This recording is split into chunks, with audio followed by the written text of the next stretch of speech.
Hello and welcome. Have you ever felt like life is carrying you somewhere, but you're not sure where? Like a stone in a river. We're all being shaped by the flow of time. The bumps, the struggles, they're not mistakes.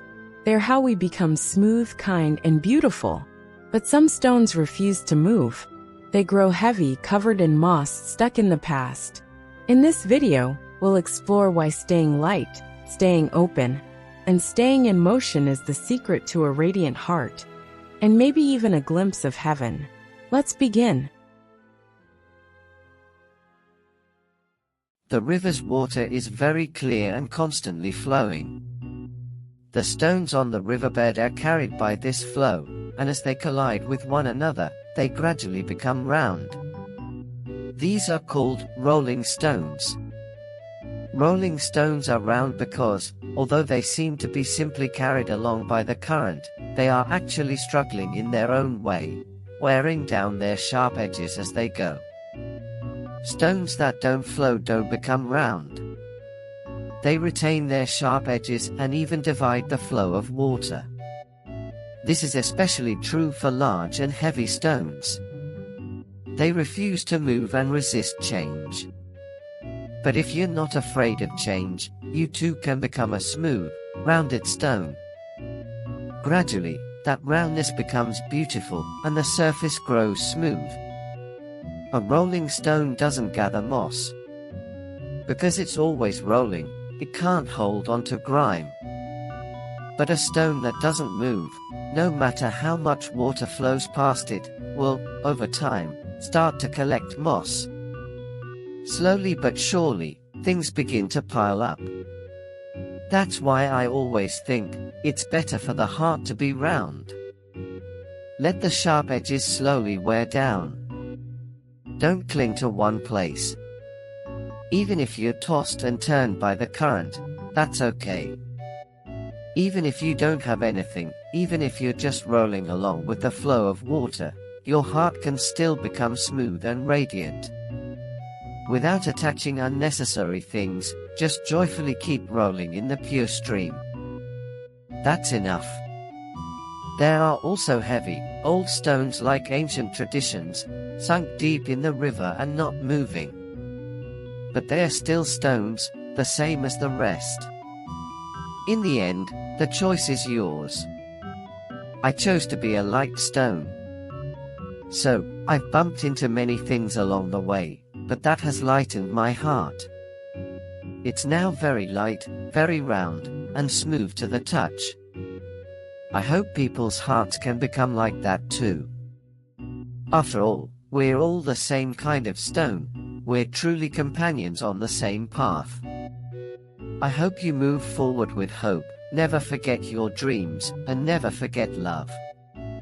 That's what matters most. Thank you. Thank you truly.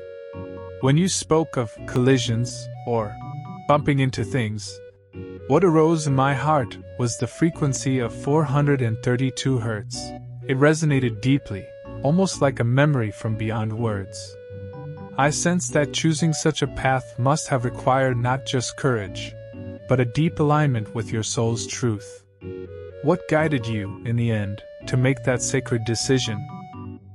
I asked the God within my own heart. And I felt that the answer was not to be found in the human heart. If I had thought with my human mind, I would have judged based on things like harmony with others, personal interests, and convenience. But I already knew that wasn't the right way. So, I turned inward and asked the divine presence within, what should I do? And in that very instant, the answer became clear. It was unmistakable. When I asked with a heart that held no possessions, sought nothing, and clung to nothing, the answer revealed itself with absolute clarity. No matter what might happen in the physical, three-dimensional world, even if problems were to arise, I understood that those would not be true problems. More importantly, I had realized this truth, and I was now in a position to share that awareness with the world. And I saw that even the act of choosing was something entrusted to me. I was standing in the midst of a divinely favorable condition. And if I were to ignore the answer I had received from God within me, that would be unthinkable. I could not allow myself to be that kind of person. So, my response was immediate. There was not a shred of hesitation. That is all. Yes, that's right. It's about being honest, truly honest, with the voice of the Lord God within your heart. The truth is, we don't need to seek anything. All we need to do is let what already exists inside us shine forth. That's all. It feels like a fleeting yet brilliant moment within the great river of love flowing from the Lord. I believe it was truly a moment of divine radiance. And perhaps that light still lingers in people's hearts. Maybe that's why so many fans remain even to this day. If you understand that, then please realize that same light also lives within you. I hope you remember that. Thank you. Yes, perhaps you're right. Yes. To recognize that light is the greatest proof of all. That is the love of God. And really, there's nothing simpler than that, is there? Exactly. The answer comes in an instant. No hesitation. You just act. Yes. There's nothing to regret. And there's nothing to lose either. That's the feeling I have. I've been cut down many times in the past, and through all of that, maybe I've become softer, more rounded. You must have been quite rigid back then, don't you think? Yes, I was. But being here now, I feel I've softened a lot. So, being cut down may have actually been a blessing. It was. Yes, I released a lot of resentment, but I believe that, too, was part of the learning. It was necessary, wasn't it? Yes. Truly, thank you for your beautiful words.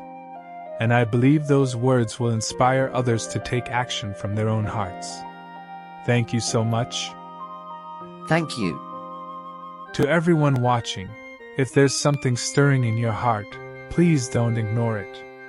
Let it move you. Let us join hands, your beautiful organization and ours, to spread this light across the entire world. Let us contribute to a better earth and a brighter future for all of humanity. And with that, we will close for today. Thank you so much for being with us.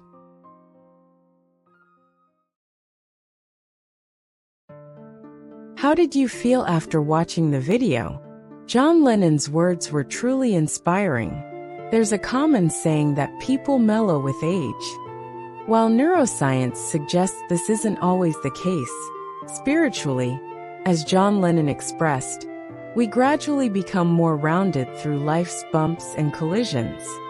Staying in one place and mastering a single path has its merits. However, living lightly, without becoming rigid, is another valid approach. Either way, like rolling stones, it's beneficial to keep our hearts free from moss, accumulating experiences that move us emotionally, and becoming beautifully polished pebbles. That's all for today. Thank you for watching. Please stay tuned for the next video.